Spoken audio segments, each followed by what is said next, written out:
నేనుండు స్థలములో మీరును ఉండులాగున మరలా వచ్చి నా యొద్ద నుండుటకు మిమ్మల్ని తీసుకొని పోవుదును.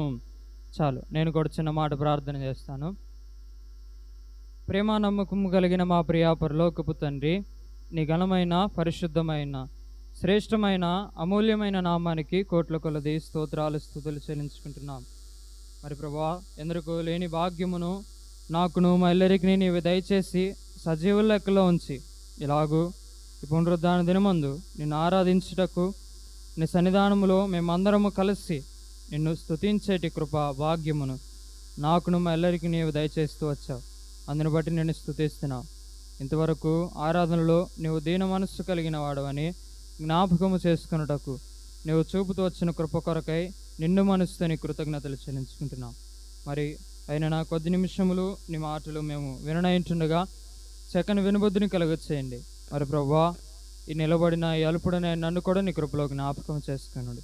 నీ నోటి బోరుగా చేసుకొని నీవే వాడుకొనుచుండగా కేవలము నీ మాటలు మాత్రమే మా అందరికీ వినిపింపజేయుదురని నమ్ముచ్చు. ప్రభువా, మాకు ఏమైతే అవసరమైన మాటలు ఉన్నాయో అయినా నీవేమైతే మాతో మాట్లాడాలనుకుంటున్నావో ఆ మాటలు మాత్రమే అందరికీ తేటగా స్పష్టముగా అర్థమవులాగున నీవే మాట్లాడుదురని నమ్ముచ్చు. వినుచున్న మా అందరికీ చక్కని వినుబుద్ధిని కలుగ చేయుదురని నమ్ముచ్చు.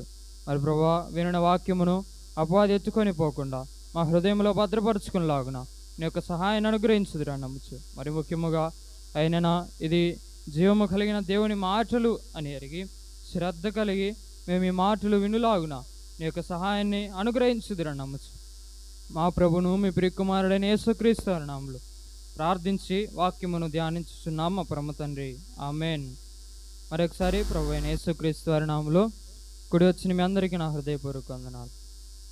మంచిది. వాక్య ధ్యానంలోనికి వెళ్ళబోయే ముందు ఒక చిన్న సందర్భాన్ని జ్ఞాపకం చేసి లేక ఉదాహరణ జ్ఞాపకం చేసి మన వాక్య ధ్యానంలోనికి వెళ్ళడానికి ప్రయత్నం చేద్దాం. ఇదే కాలం ఎండాకాలం అయితే స్కూళ్ళకి కాలేజీలకి ఏమి ఇస్తారు? సెలవులు ఇస్తారు. అయితే ఈ సెలవుల్లో ఈ హాలిడేస్లో పిల్లలు వేరే ఊర్లకు వెళ్ళాలని అమ్మమ్మ తాతయ్య వాళ్ళ దగ్గరికి వెళ్ళాలని కోరుకుంటారు. అయితే వారి ఇంటికి వెళ్ళినప్పుడు ఇప్పుడు టెక్నాలజీ పెరిగిపోయింది కాబట్టి ఫోన్లు ఇవన్నీ వాడటం పిల్లలకు ఎక్కువ అలవాటైంది.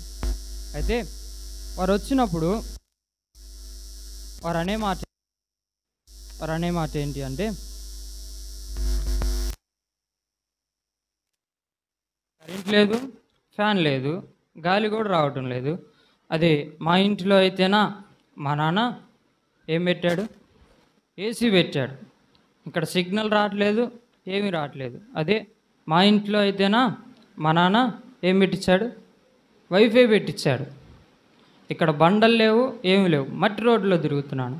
అదే మా ఇంట్లో అయితేనా ఏమున్నాయి? టైల్స్ ఉన్నాయి, కాళ్ళకు దుమ్ము కూడా అంటదు. అంటే వారి భావం ఏంటి? వారి అర్థం ఏమిటి?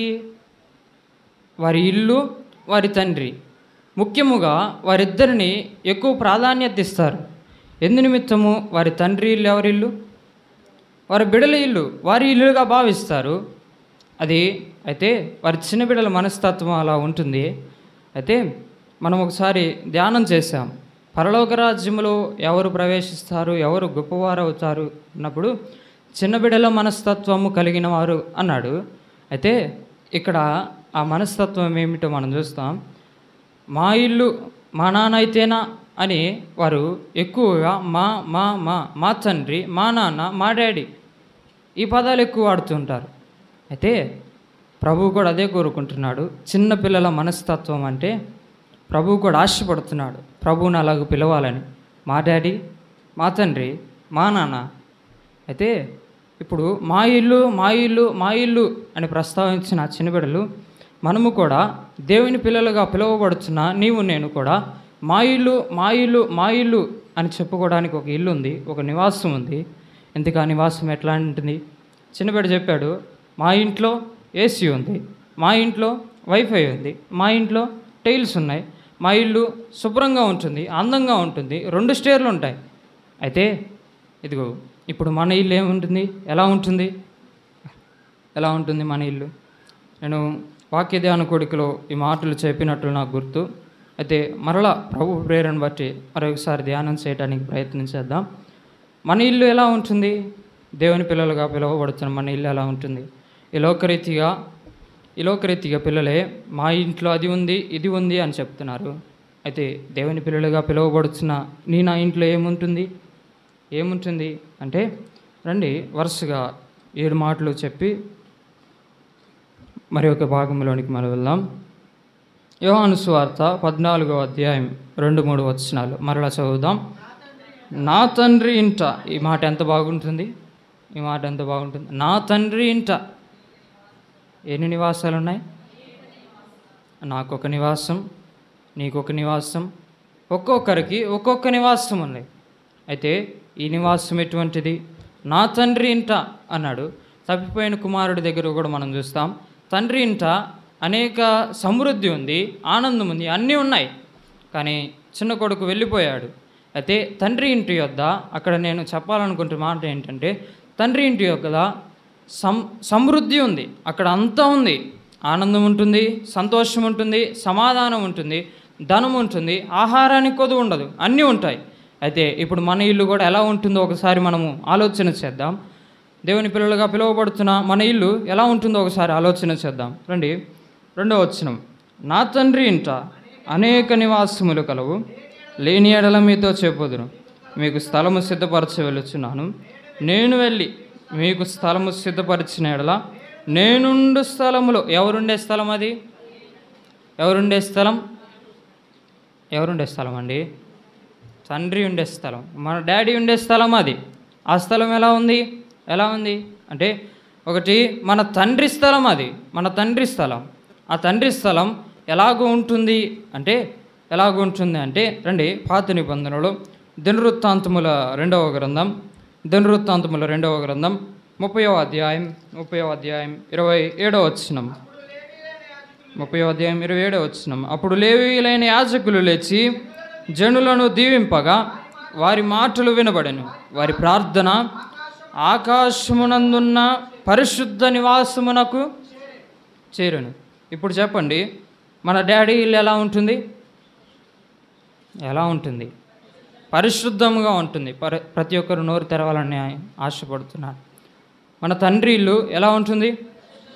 పరిశుద్ధంగా ఉంటుంది, పరిశుద్ధమైనదిగా ఉంటుంది. చిన్నపిల్లడు అంటాడు కదా, మా ఇల్లు తెల్లని టైల్స్తో ఉంటుంది. ఎలా ఉంటుంది? తెల్లని టైల్స్తో ఉంటుంది. అంటే పరిశుద్ధత శుభ్రానికి గుర్తు. అయితే ఇదిగో మన తండ్రి ఇల్లు ఎలా ఉంటుంది? తెల్లగా పరిశుద్ధతతో నిండి ఉంటుంది. అది టైల్స్ కాదు. తెల్లగా ఉంది అంటే టైల్స్ కాదు, అదేంటి? పరిశుద్ధత. మన తండ్రి పరిశుద్ధత అంతగా ప్రకాశిస్తుంది.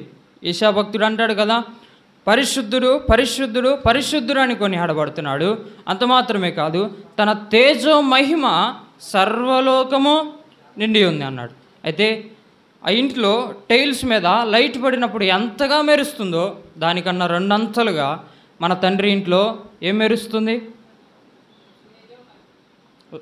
టైల్స్ మెరుస్తున్నాయా? ఏం మెరుస్తుంది? పరిశుద్ధత మెరుస్తుంది. మన ఇంట్లో ఏం మెరుస్తుంది? నాకు చెన్నైలో నాకు చెవుడు వచ్చింది, వినపడట్లేదు మీ మాట. ఏం మెరుస్తుంది? వినపడట్లా. అందరు చెప్పాలి. మన ఇంట్లో ఏం మెరుస్తుంది? పరిశుద్ధత మెరుస్తుంది. మన తండ్రి ఇంటిలో పరిశుద్ధత ఉంది. రెండవది కీర్తనకారుడు రాస్తూ అంటాడు. కీర్తన గ్రంథం 84వ కీర్తన మొదటి చరణం. 84వ కీర్తన మొదటి చరణం. సైన్యములకు అధిపతి యొగు యెహోవా, నీ నివాసములు ఎంత రమ్యములు. చాలు. ఎవరు? సైన్యములకు అధిపతి యొగు యెహోవా. మన తండ్రి పేరు. మన తండ్రి నివాసములు ఎటువంటివి? రమ్యమైనవి. మన తండ్రి నివాసము పరిశుద్ధమైనది, అంతకంటే మన తండ్రి నివాసము రమ్యమైనది. మరి ఒక మాటకు వెళ్దామా? సమయం లేదు. మరి ఒక మాటకు వెళ్దాం. ప్రకటన గ్రంథం 21వ అధ్యాయం. ప్రకటన గ్రంథం 21వ అధ్యాయం 3వ వచనం. ఇదిగో దేవుని నివాసము మనుషులతో కూడా ఉన్నది, ఆయన వారితో కాపురముండును, వారాయన ప్రజలయుందురు. దేవుడు తానే వారి దేవుడయుండి వారికి తోడయుండును. 4వ వచనం, ఆయన వారి కనుల ప్రతి బాష్ప బిందువును తుడిచివేయును. మరణము ఇక ఉండదు, దుఃఖమైనను ఏడ్పైనను వేదన అయినను ఇక ఉండదు. మొదటి సంగతులు గతించిపోయినని సింహాసనములో నుండి వచ్చిన గొప్ప స్వరము చెప్పుట వింటిని. చాలు, సింహాసనములో నుండి వచ్చిన గొప్ప స్వరముతో వింటిని. ఈ సింహాసనం ఎక్కడ ఉంటుంది? లోకరీతిగా సింహాసనం ఎక్కడ ఉంటుంది? నేను ముందే చెప్పాను మీకు, నాకు చెవుడు వచ్చింది చెన్నై వెళ్ళాక. సింహాసనము ఎక్కడ ఉంటుంది? రాజనగర్లో ఉంటుంది. అయితే మన తండ్రి ఇల్లు ఏంటి? మన తండ్రి ఇల్లు ఇప్పుడే కదా చెప్పింది మీరు, రాజగృహం. మన తండ్రి ఇల్లు ఏంటి? ఎంత అతిశయంగా చెప్పుకోవాలండి, ఏడుతో చెప్తున్నారు. మన తండ్రి ఇల్లు ఎట్లాంటిది? నాకు ఏడుపులే వినపడుతున్నాయి. మన తండ్రి ఇల్లు ఎట్లాంటిది? రాజనగరు. మన తండ్రి ఇల్లు రాజనగరు. ఒకటి, మన తండ్రి ఇల్లు పరిశుద్ధమైనది. రెండవది, మన తండ్రి ఇల్లు రమ్యమైనది. మూడవది, మన తండ్రి ఇల్లు ఎటువంటిది? రాజనగరు. మరొక మాటకు వెళ్దామా? ఇది 21వ అధ్యాయం 4వ వచనములోనే, ఆయన వారి కనుల ప్రతి బాష్ప బిందువును తుడిచివేయును. ఎంత ఆనందమో మనిషికి మాట అంటే. ఏంటిది మాట? మరణము ఇక ఉండదు అని ఒక మాట. మరణము ఇక ఉండదు, దుఃఖమైనను ఏడ్పైనను వేదన అయినను ఇక ఉండదు. మొదటి సంగతులు గతించిపోయినని సింహాసనములో నుండి వచ్చిన గొప్ప స్వరము చెప్పుట వింటిని. అక్కడ ఏమేమి ఉండవు? దుఃఖము ఉండదు, వేదన ఉండదు, ఇంకేముండవు? బాధ ఉండదు. మొదటిగా ఈ 3 ఆలోచన చేద్దాం. దుఃఖము ఉండదు, వేదన ఉండదు, బాధ ఉండదు, కన్నీరు ఉండదు. ఏముండిద్ది? నేను ఆ మాట పదే చెప్పాలని ఇష్టపడట్లేదు. ఏముంటుంది అక్కడ? సంతోషం ఉంటుంది, ఆనందం ఉంటుంది. అయితే నేను ఈ మాటని ఇలాగ చెప్పాలనుకుంటున్నాను. దుఃఖమైనను ఏడ్పైనను వేదన అయినను ఉండదు అన్నాడా? ఇక ఉండదు అన్నాడా? ఇక ఉండదు అంటే అది నిత్యానందం. తండ్రి ఇంటి యొద్ద ఏముంది? నిత్యానందం ఉంది. తండ్రి ఇంటి యొద్ద నిత్యానందం ఉంది. మరి ఒక మాట, ఇదే 4వ వచనం, మరణము ఇక ఉండదు అంటే ఏముంటుంది? మరణం ఇక ఉండదు అన్నాడు. మరణానికి ఆపోజిట్ జీవం, నిత్య జీవం. తండ్రి ఇంటిలో నిత్యానందం ఉంది. అంత మాత్రమే కాదు, తండ్రి ఇంటిలో నిత్య జీవం ఉంది. మరి ఒక మాట, ఇదే ప్రకటన గ్రంథం 21వ అధ్యాయం 14వ వచనం నుంచి మనం చదివినట్లయితే మనం ఉండే నివాసం యొక్క ప్రాకార నిర్మాణాన్ని అక్కడ చెప్తూ వస్తాడు. ఆ పట్టణపు ప్రాకారము 12 పునాదులు గలది. ఆ పునాదుల పైన గొర్రెపిల్ల యొక్క 12 అపోస్తులు 12 పేర్లు కనబడుచున్నవి. ఆ పట్టణమును దాని గుమ్మములను ప్రాకారములను కొలుచుటకై నాతో మాట్లాడు అని యొద్ద బంగారు కొలకర్ర ఉండెను. ఆ పట్టణపు చచ్చౌకమైనది, దాని పొడుగు దాని వెడల్పులతో సమానము. అతడు ఆ కొలకర్రతో పట్టణమును కొలవగా దాని కొలత 750 కొలుసులైనది. దానికి పొడుగును ఎత్తును వెడల్పును సమముగా ఉన్నది. చాలు. కింద ఇంకా 18వ వచనం 19వ వచనం నుంచి మనం చూసినట్లయితే, ఆ పట్టణపు ప్రాకారము సూర్యకాంతముతో కట్టబడిను. పట్టణము స్వచ్ఛముగా స్ఫటికముతో సమానమైన శుద్ధ సువర్ణమై ఉన్నది. చాలు, ఇక్కడ ఆగుదాం. తండ్రి ఇల్లు రాజనగరు అన్నాం. అయితే ఈ రాజనగరు దేనితో కట్టబడింది? 18వ వచనం ఆఖరిలో అన్నాడు, శుద్ధ సువర్ణముతో కట్టబడింది. అయితే మన ఇల్లు, మన నివాసము దేనితో కట్టబడింది? తెల్లని టైల్స్తో కాదు. దేనితో? శుద్ధ సువర్ణము అంటే స్వచ్ఛమైన బంగారం. మన నివాసము దేనితో కట్టబడింది? స్వచ్ఛమైన సిమెంట్ కాదు. దేనితో? స్వచ్ఛమైన బంగారముతో కట్టబడింది. అయితే మన ఇల్లు, మన తండ్రి ఇల్లు ఎలాగుంది? స్వచ్ఛమైన బంగారముతో ఉంది. మరి ఒక మాటకు వెళ్దామా? 21వ వచనం ఆఖరిలో 20 పట్టణపు రాజవీధి శుద్ధ సువర్ణమై స్వచ్ఛమైన స్ఫటికమును పోలి ఉన్నది. ఏ వీధి అండి అది? రాజవీధి. మన తండ్రి ఇల్లు రాజవీధి. రాజనగరు అన్నాం, రాజవీధి అన్నాం. దేనితో కట్టబడింది రాజనగరు, రాజవీధి? సువర్ణముతో, స్వచ్ఛమైన బంగారముతో కట్టబడిందండి. ఈ లోకములో బంగారం ఎక్కడ పెట్టుకుంటాం?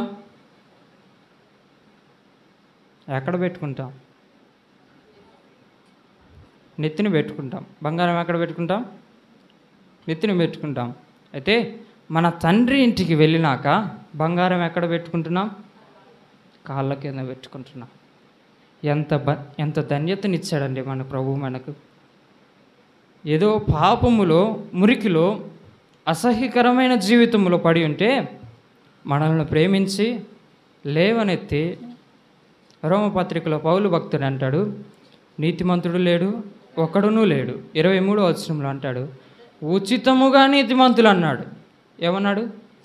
ఉచితముగా నీతిమంతులు. వెల ఏమన్నా ఇవ్వాలి ఆయనకి? అసలు ఇవ్వటానికి మన దగ్గర ఏమన్నా ఉందా? మన చేసిందే ఆయన, మనకు జీవం ఇవ్వటమే ఆయన. అయితే ఆయన ఉచితముగా నీతిమంతులుగా చేశా అన్నాడు. ఉచితంగా ఇంత గొప్ప ఇల్లును ఆయన ఇస్తుంటే మానవుడే లెక్క చేయట్లేదు. నేను కూడా ఆ జాబితాలోనే ఉన్నామా? ఇంత గొప్ప నివాసాన్ని, ఇంత గొప్ప ఇంటిని మన తండ్రి మనకి ఇస్తుంటే దీన్ని కాళ్ళదన్నుకొని వెళ్ళిపోతున్నామా? అసలు ఇంతకీ ఈ నివాసంలో ఎవరు ప్రవేశిస్తారు? సరే, మన ఇల్లు బాగానే ఉంది. మన ఇల్లు ఎట్లా ఉంది? ఒకటి ఎటువంటిది? పరిశుద్ధమైనది, మన తండ్రి ఇల్లు. రెండవది రమ్యమైనది. మూడవది రాజనగరు. నాలుగవది నిత్యానందము. ఐదవది నిత్య జీవము. ఆరవది ఏంటది? శుద్ధ స్వర్ణముతో కట్టబడిన నగరము. అంత మాత్రమే కాదు, ఏడవది అది శుద్ధ స్వర్ణముతో వేయబడిన వీధి, బంగారు వీధులు అవి. అయితే ఇంత గొప్ప నగరును, ఇంత గొప్ప నగరములోనికి, ఇంత గొప్ప నివాసములోనికి ఎవరికి ఉంది వెళ్ళే అర్హత? ఎవరికి ఉంది వెళ్ళే అర్హత? ఉచితముగా నీతిమంతులు అన్నాడు. అర్హత అంటే ఆయన ఉచితంగా ఇచ్చేశాడు, ఫ్రీగా ఇచ్చేశాడు. కానీ కొంతమంది కళ్ళకు అది ఉచితంగా కనబడడం లేదు. అయితే ఉచితముగా ఇచ్చాడు అంటే దానికి అసలు ఇంతకీ ఎవరు దాంట్లో ప్రవేశిస్తారు అన్న మాట చూసి మనం దాటి వెళ్దాం. ఇదే ప్రకటన గ్రంథం 21వ అధ్యాయం 27వ వచనంలో మనం చూసినట్లయితే, గొర్రె పిల్ల యొక్క జీవ గ్రంథమందు రాయబడిన వారే దానిలో ప్రవేశింతురు. కానీ చాలు, ప్రవేశింతురు అంతే. గొర్రె పిల్ల యొక్క జీవ గ్రంథమందు రాయబడిన వారే మాత్రమే దానిలో ప్రవేశింతురు. ఇంతకీ గొర్రె పిల్ల యొక్క జీవ గ్రంథమే ఏంటి? నేను ఆ మాటని ఇలాగ చెప్పాలనుకుంటున్నాను. గొర్రెపిల్ల యొక్క అన్నాడు. గొర్రెపిల్ల ఎవరు? ఆరాధనలో జ్ఞాపకం చేసుకున్నాం, మన ప్రభు అయిన యేసుక్రీస్తు. గొర్రెపిల్ల యొక్క జీవ గ్రంథమందు రాయబడిన వారు అన్నాడు. అంటే నేను అంటాను, క్రీస్తులో రాయబడిన వారు తండ్రి ఇంటికి వెళ్తారు. ఎవరిలో రాయబడిన వారు? క్రీస్తులో రాయబడిన వారు. కీర్తన గ్రంథంలో 2వ కీర్తనలో ప్రభు జ్ఞాపకం చేస్తూ వస్తాడు, ఇదిగో నా కుమారునికి, ఇదిగో సియోను పర్వతము మీద సింహాసనం వేశాను, నా కుమారుని ముద్దు పెట్టుకోనుడి, లేకపోతే దేవుని కోపము మీ మీదకు వస్తుంది, తండ్రి కోపము మీ మీదకు వస్తుంది అన్నాడు. 2వ అధ్యాయం 12వ వచనంలో జ్ఞాపకం చేస్తూ వస్తాడు ఆ మాట. అయితే ఇదిగో కుమారుని ద్వారా కుమారుడు తండ్రిని మహిమపరుస్తున్నాడు. తండ్రి కుమారునికి ఎంత ప్రాధాన్యత ఇచ్చాడు, ఎంత ప్రాధాన్యత ఇచ్చాడు. అయితే క్రీస్తులో రాయబడిన వారు మాత్రమే తండ్రి ఇంటికి వెళ్ళాలి. ఇంతకీ క్రీస్తులో రాయబడటం అంటే ఏంటి? ఆయన ఏమన్నా పుస్తకమా అంటే లేదు, నా అర్థం అది కాదు. క్రీస్తులో రాయబడటం అంటే ఎఫెసీ పత్రిక మనం సర్వాంగ కవచము జ్ఞాపకం చేసుకుంటూ వచ్చాం, ధ్యానం చేసుకుంటూ వచ్చాం. అక్కడ ఒక మాట ఉంటుంది, ఏంటి? దేవుడిచ్చు సర్వాంగ కవచం అంటాడు. అంత మాత్రమే కాదు, అది ఎఫెసీ పత్రిక బహుశా 4వ అధ్యాయం 24వ వచనం ఆఖరిలో, దేవుని పోలికగా సృష్టింపబడి నవీన స్వభావమును ధరించుకొనవలెను. చాలు. అయితే దేవుని పోలికగా సృష్టింపబడిన నవీన స్వభావమును ధరించుకొనవలెను. పోలికగా సృష్టింపబడిన నవీన స్వభావం అన్నాడు. అయితే దాన్ని ధరించుకోవాలి అంటే క్రీస్తులో రాయబడాలి అంటే నా అర్థం ఏమిటంటే క్రీస్తును మనలో కనపరచాలి. ఏం చేయాలి? క్రీస్తును మనలో కనపరచాలి. ఎలాగూ కనపరచాలి? క్రీస్తులో ఏమి లక్షణాలు ఉన్నాయి, ఆ లక్షణాలు మనలో కనపడితే చాలు. మన ప్రభువులో, యేసుక్రీస్తు ప్రభువారిలో ఏమేమి లక్షణాలు ఉన్నాయి మనం ఆరాధనలో జ్ఞాపకం చేసుకుంటూ వచ్చాం. సరే, ఈరోజు ఆదివారంలో జ్ఞాపకం చేసుకున్నాం. ఏంటి? దీన మనస్సు కలిగిన వాడు. నీలో నాలో ఉందా మనసు? నవీన స్వభావం అంటే ఏదో కాదు, ప్రభు యొక్క లక్షణాలు, ప్రభు యొక్క ప్రేమ మనలో కనబడటమే, బయలుపరచబడటమే ఆ నవీన స్వభావం అంటే. అయితే ఇంతకీ ఆ నివాసములు ఎవరు చేర్చబడతారు అంటే గొర్రె పిల్ల యొక్క జీవ గ్రంథములో రాయబడిన వారు మాత్రమే. ఎవరి పేరైతే ఆ జీవ గ్రంథములో రాయబడి ఉందో వారు మాత్రమే పరలోకానికి చేర్చబడతారు. అయితే ఆ గ్రంథములో రాయబడాలి అంటే ఒక చిన్న పని చేయాలి, లేక ఒక మాట పలకాలి. నాకు సందేహం, ఇక్కడ తీర్మానం తీసుకున్న వాళ్ళు ఎంతమంది? చేతులు ఎత్తారా? తీర్మానం తీసుకున్నవారు ఎంతమంది? సరే, మీకు వేయబడే ప్రశ్న, మీరు కొంచెం సేపు ఆగాలి. మీరు వేయబడే ప్రశ్న ఏంటి అంటే, రక్షించబడినప్పుడు, తీర్మానం తీసుకున్నప్పుడు ఏమని ఒప్పుకున్నారు మీరు? ఇది చెప్తే చాలు, మీరు క్రీస్తులో రాయబడ్డారు అన్న రుజువు, ఒక ఆనందం వస్తుంది మాకు. రక్షించబడినప్పుడు ఏమని ఒప్పుకున్నారు? మొదటి పని చెప్పాలి. మొదటిగా ఎక్కడ జరిగింది మన కార్యం? రక్షించబడ్డారు మీరు ఇంతకీ? సరే, ఆ మాట గుర్తు లేకపోతే రిఫరెన్స్ అన్న చెప్తారా?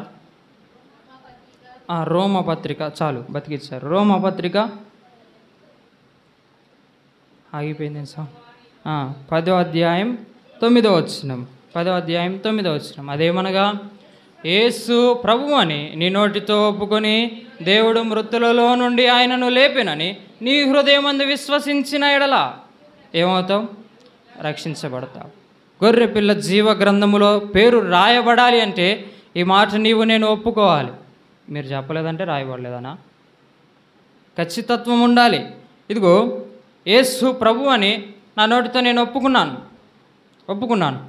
హృదయమందు విశ్వసించామా? అనుమానమేనా? ఈనాడు విశ్వాసులు నోటితో ఒప్పుకుంటున్నారు, కానీ హృదయమందు విశ్వసించలేకపోతున్నారు. ఆ నమ్మిక వారిలో ఉండలేదు. దయచేసి మనం ఆ లెక్కలో ఉండకూడదు. నోటితో ఒప్పుకోవాలి. మొదట ఒప్పుకోవటం ద్వారా ఆగిపోకూడదు. హృదయమందు విశ్వసించాలి. ఇంతకీ దేవుని నోటితో ఒప్పుకున్నాము, యేసు ప్రభు అనే నోటితో ఒప్పుకున్నాము, హృదయమందు విశ్వసించాము. ఆయన మన పాపముల కొరకు ఆ కలువరి శిలువలో మరణించాడు, మూడో నాడు పునరుద్ధానుడై తిరిగి లేచాడు, ఆ నిత్య జీవంలో మనకు వారసత్వాన్ని ఇచ్చాడు అని ఎలాగ రుజువు అవుతుంది అంటే అండి, అపోస్తుల కార్యముల గ్రంథం 2వ అధ్యాయం 37వ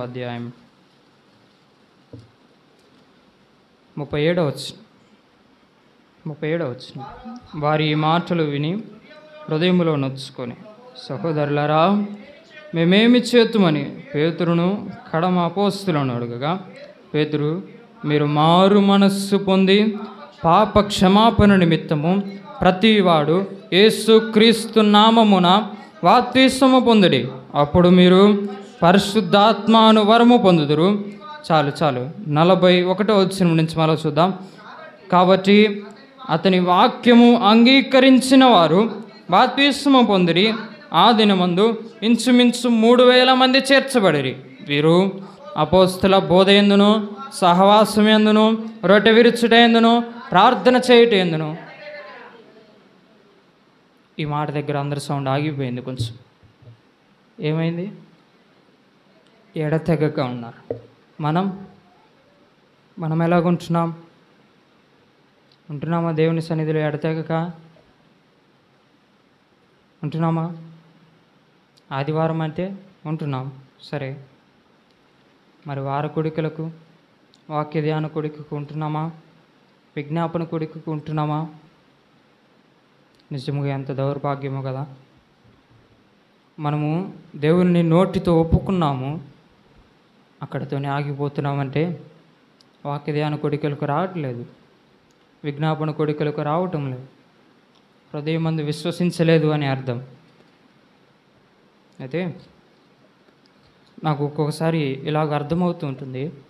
విశ్వాసుల్లో రకాలు ఉంటాయి. ఏముంటాయి? విశ్వాసులో రకాలు ఉంటాయి. ఆ రకాల గురించి ధ్యానం చేస్తూ వెళ్తే ఈరోజంతా పడుతుందేమో.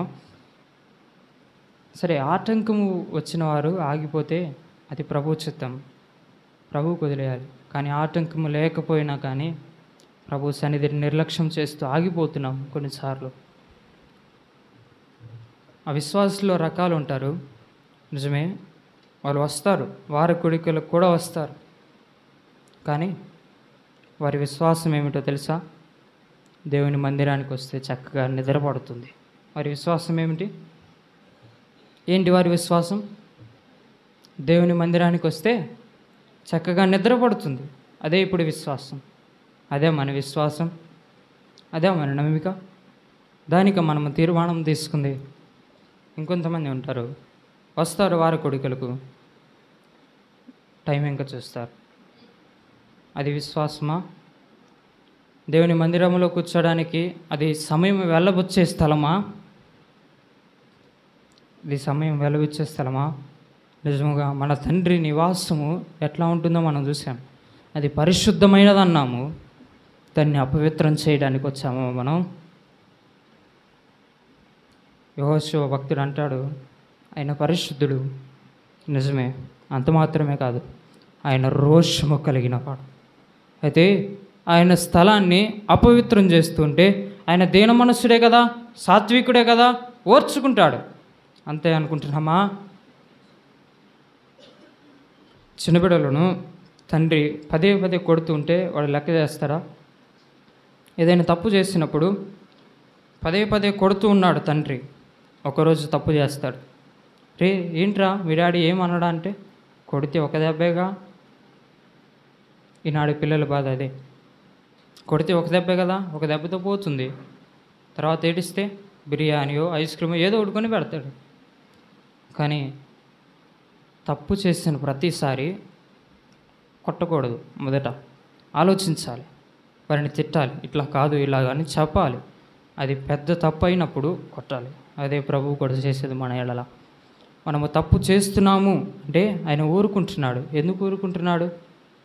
ఊరుకుంటూ ఏదో ఒక రోజు గట్టి దెబ్బ కొడతాడు. అప్పుడు మనకు బుద్ధి వస్తుంది. మనము తప్పు చేసిన ప్రతిసారి ఆయన కొడుతూ ఉంటే మనము కూడా లెక్క చేయము. కొడితే ఒక దెబ్బే కదా కాదు. ప్రభువు చూస్తూ ఉంటాడు, ఓర్చుకుంటూ ఉంటాడు. ఈ పరిశుద్ధ స్థలాన్ని మనము దేనికి వచ్చాం? ఆయన జన్మించినప్పుడు పశువుల పాకలో, ఇదిగో ఆ స్థలము అపవిత్రమైనది. కానీ ఆయన జన్మించుట ద్వారా అక్కడికి ఎవరు వచ్చారు? గొర్రెల కాపరులు వచ్చారు. సరే, దాన్ని పక్కన పెట్టండి. తర్వాత ఎవరు వచ్చారు? ఎవరండి వాళ్ళు? జ్ఞానులండి. వారికి అవసరమా? పశువుల తొట్టిలోకి రావటం వారికి అవసరమా? ఆయన అసహ్యకరమైన ఈ లోకములో జన్మించినా కానీ ఆయన పరిశుద్ధతను విడిచిపెట్టలేదు. మరి నేనేంటండి? పరిశుద్ధ దేవుని కుమారులమైన నీవు నేను ఎలాగో పిలువబడుతున్నాం? పరిశుద్ధులుగా పిలువబడుతున్నామా లేదా? ఇది నిద్ర ప్రాంతముగా ఎంచుకుంటున్నామా, లేదా సమయం వెళ్ళబుచ్చే ప్రాంతంగా ఎంచుకుంటున్నామా? ఏదో 4 మాటలు విని వెళ్దామని ఎంచుకుంటున్నామా? కాదు, ఇది జీవము కలిగిన దేవుని మందిరము. అయితే ఇది నిజముగా దేవుని మందిరము అని ఎరిగిన వారు మాత్రమే ఆయన సన్నిధిలో మెలకువ కలిగి ఉంటారు. అంత మాత్రమే కాదు, దేవుని మాటలందు లక్ష్య పెడతారు. అయితే నేను అంటాను, రక్షించబడ్డాము సరే, జీవ గ్రంథములో పేరు రాయబడితే ఆ నివాసానికి వెళ్తామన్నారు. రక్షించబడిన తర్వాత పాపాలు చేస్తే దేవుడు ఊరుకుంటాడు, క్షమిస్తాడు అన్న భ్రమలో ఉన్నామా? కాదు, దేవుడు దీన మనసు కలిగిన వాడే, క్షమించేవాడే. కానీ పరిశుద్ధతలో అడుగుపెట్టినాక మరలా వెనక్కి తిరిగి పాపం చేస్తే ప్రభు ఒప్పుకోడు. ప్రభు అంటున్నాడు, నా గట్టి మీద చేయి పెట్టి వెనుక తట్టు తిరగకూడదు అన్నాడు. అసలు తిరగకూడదు. ఎందుకు తిరగాలి? కొత్త బట్టలు వేసుకున్నాం, లేక సరే నాలాగా తెల్ల చొక్కా వేసుకున్నారు కొత్తగా, వెళ్ళి బురదలో దొల్లాడతారా? ఏమైంది? తర్వాత ఉతుక్కోవచ్చుగా. దొల్లాడతారా? ఎందుకు దొల్లాడరు?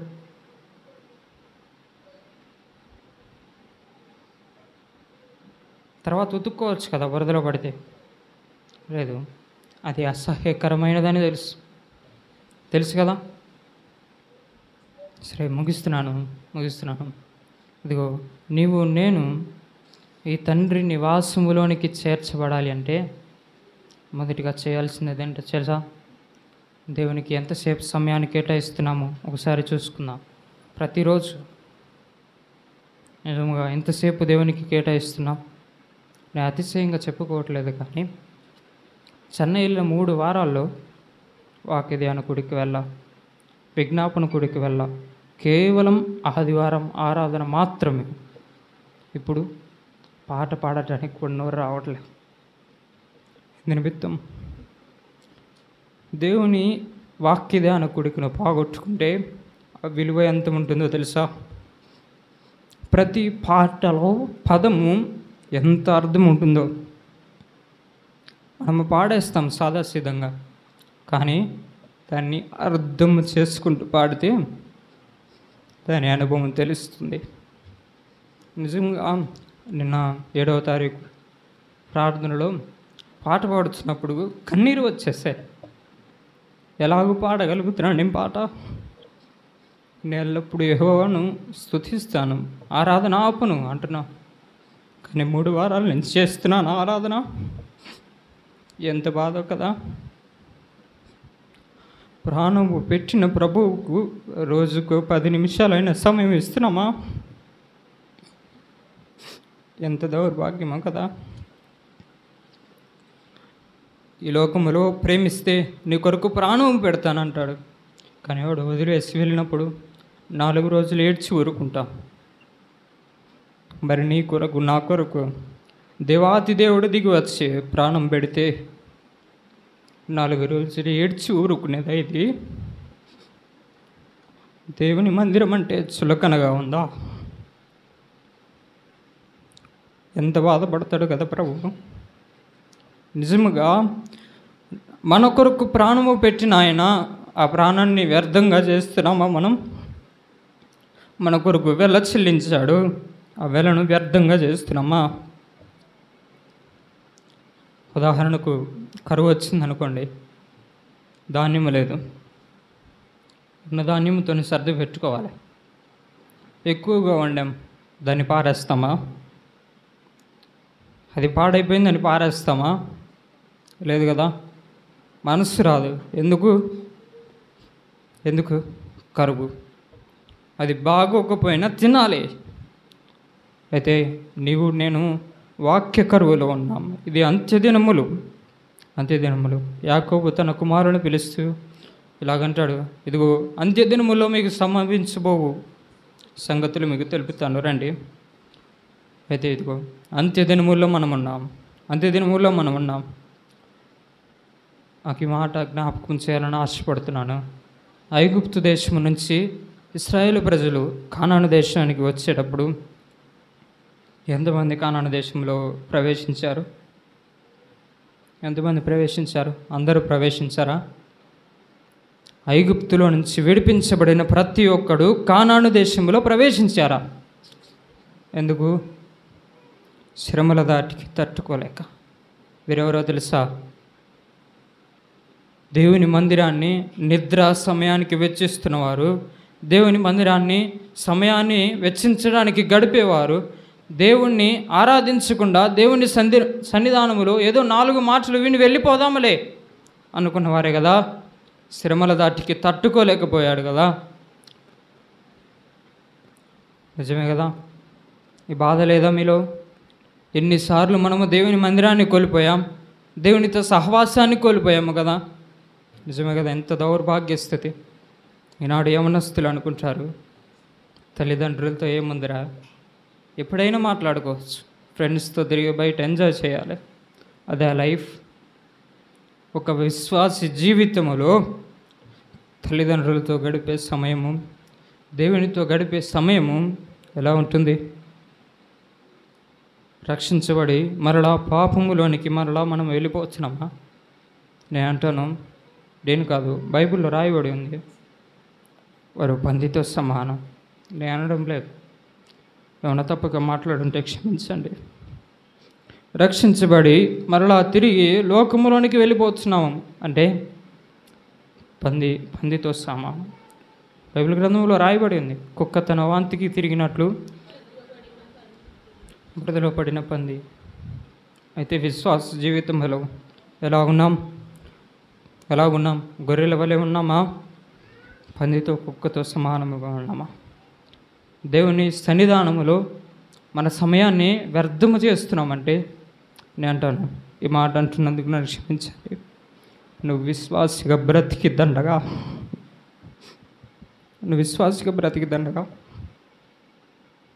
ఈ భారం ఉండాలి మనలో. స్వార్థ చెప్పండి అంటే సిగ్గా? నిజమే, సిగ్గుపడదాం. కానీ పౌలు అంటున్నాడు, దేవుని విషయంలో నేను సిగ్గుపడవాడిని కాదు. నిజంగా మాటకి అర్థం ఇప్పుడు అర్థమవుతుంది నాకు. మన జీవితంలో ఎవరి కోసమైనా ప్రార్థన చేసిన అనుభవం ఉందా? అంతెందుకు, మన ఇంట్లో వాళ్ళ కొరకు ప్రార్థన చేసిన అనుభవం ఉందా?